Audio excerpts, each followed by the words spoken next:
Son, and of the Holy Spirit. Amen. I felt very blessed this weekend.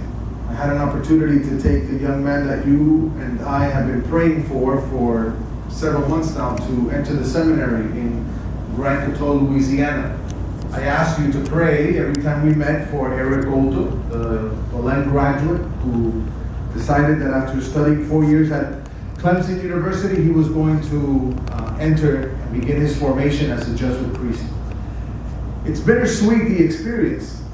You go to Grand Couto, and I went with his parents, and of course his mother and father are a little concerned.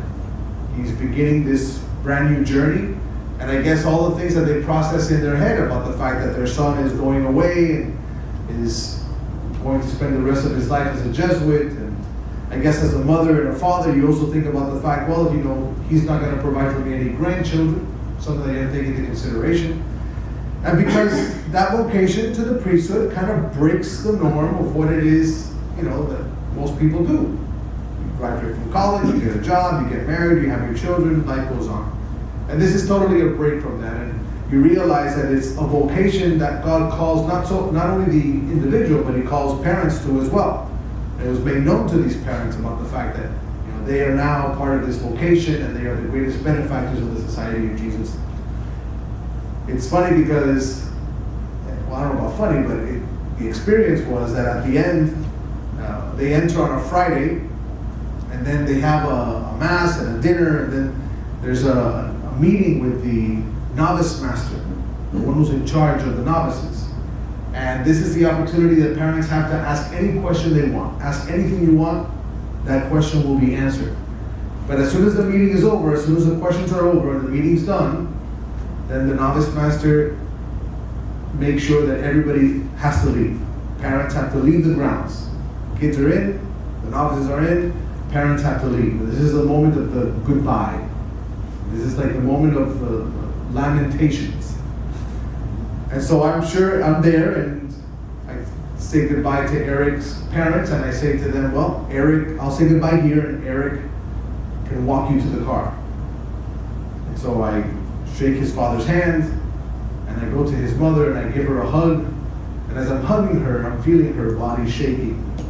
And I look, and she's in tears. And I say, what's the matter?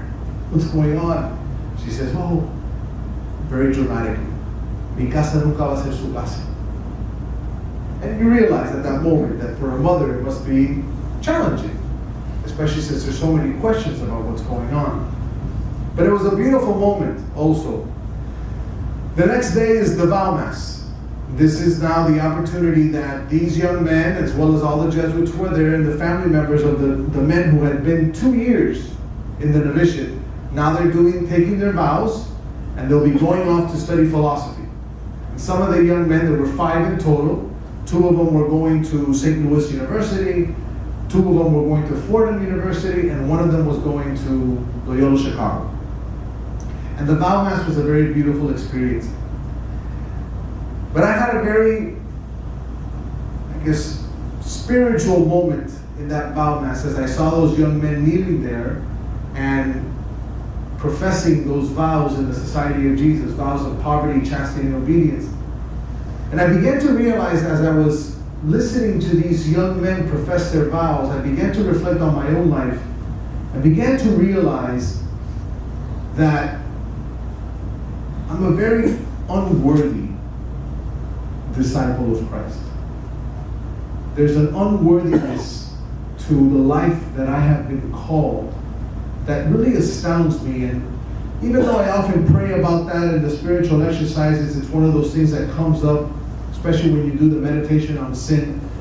I confess that I had this moment of profound realization of how unworthy I am to be a disciple of Jesus Christ. The unworthiness that I have of being called to a life of poverty, chastity, and obedience, but the unworthiness also to just have been called at all. And I began to go through my head about the fact that I am unworthy of God's unconditional love. I am unworthy of God's grace, His goodness, the attention that He gives to me. I'm unworthy of the responses that He gives to me in my prayer. I'm unworthy of the experiences that I have of God's presence in my life almost on a daily basis. And that I'm unworthy to be a priest, and I'm unworthy to be a Jesuit, I'm unworthy to be the director of the Agrupación, and I'm unworthy to be the president of Belén. And by the way, this reflection was not one of these masochistic like flagellation moments. It was truly a grace-filled experience of understanding my unworthiness, and yet in the midst of being so unworthy, I experienced God's love, I experienced His grace, I experienced His call to the priesthood and to this life of poverty, chastity, and obedience. I experienced His presence every single day, and yet realizing deep down inside how unworthy I am. See, this is applicable to all of us. Every man who professes to be truly a disciple of Jesus Christ, every man who is a man of prayer, every man who has gone through the experience of the spiritual exercises has to experience deeply, not only feel, but know how unworthy he truly is. The celebration of the Eucharist, when we stand and approach the altar of God to encounter the true presence of Jesus Christ in the Eucharist, to encounter His body and His blood. And when we come into full communion with Jesus Christ, we have to be aware of the fact that we are unworthy of being in that presence. And yet, as unworthy as we are called. We're being asked to come forward to the table. And true humility, la verdadera humildad, is not expressed in simply experiencing the unworthiness. True humility is experienced in knowing that we are unworthy and yet obediently following. Knowing that we're unworthy and obediently approaching the altar and going to communion. Because incorrect is the attitude of saying, I'm unworthy, so I'm going to stay right here sitting down. I'm unworthy, so I'm not going to say yes to God because I'm going to mess up. I'm going to let Him down. That's not what being humble is. That's not what truly listening to Christ is all about. El hombre íntegro es el hombre que tiene la experiencia del saber que no es digno, pero en medio de ese sentimiento, de ese conocer, siente el impulso de acercarse al Señor. That is what the man of the exercises is all about. That's why the second week of the spiritual exercises has us experiencing this profound moment of being able to, this first week of the spiritual exercises has us understanding this profound moment of knowing that we are sinners, and yet, as sinners, we are called lovingly by God to know Him, to love Him, to follow Him. Nosotros no somos dignos. We are unworthy. And that is why the beautiful prayer that we celebrate, that we pray at Mass. Lord, I am not worthy that You should enter under my roof. But only say the word and my soul shall be healed. The unworthiness of being a disciple of Jesus Christ. Now, what that unworthiness should do for us, it should open us completely to being able to accept and embrace whatever God's will is for us.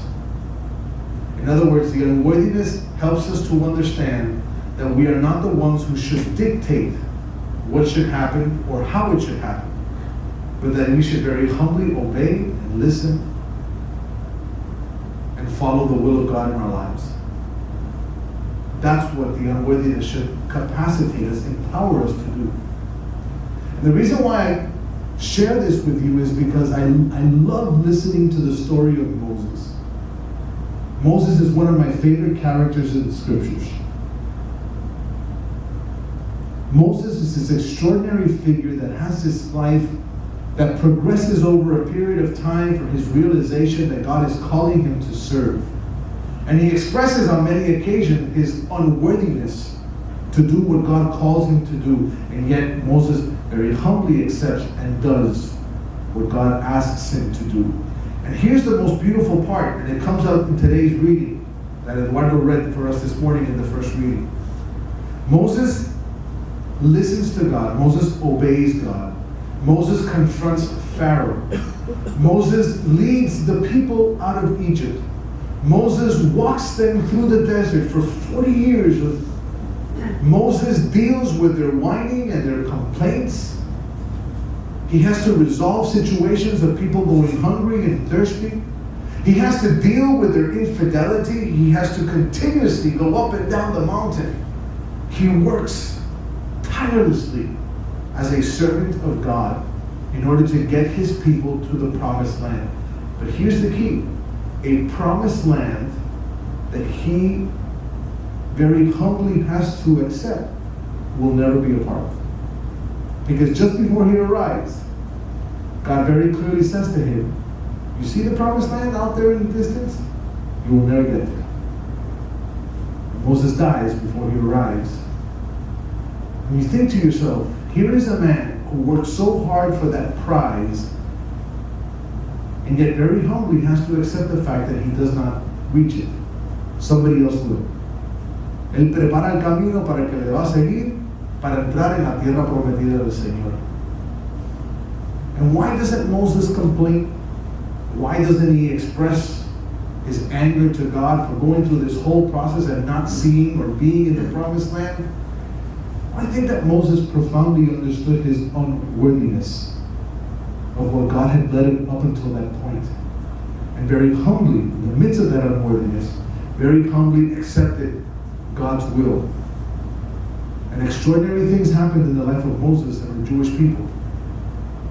But at the end of the day, he continuously and very humbly accepted the will of God for him and for his people. So I pray that we never lose that gift of understanding our unworthiness. But that also we are given the grace of understanding that unworthiness should only open us more to listening, to obeying, and to being with God. Amen. Amen.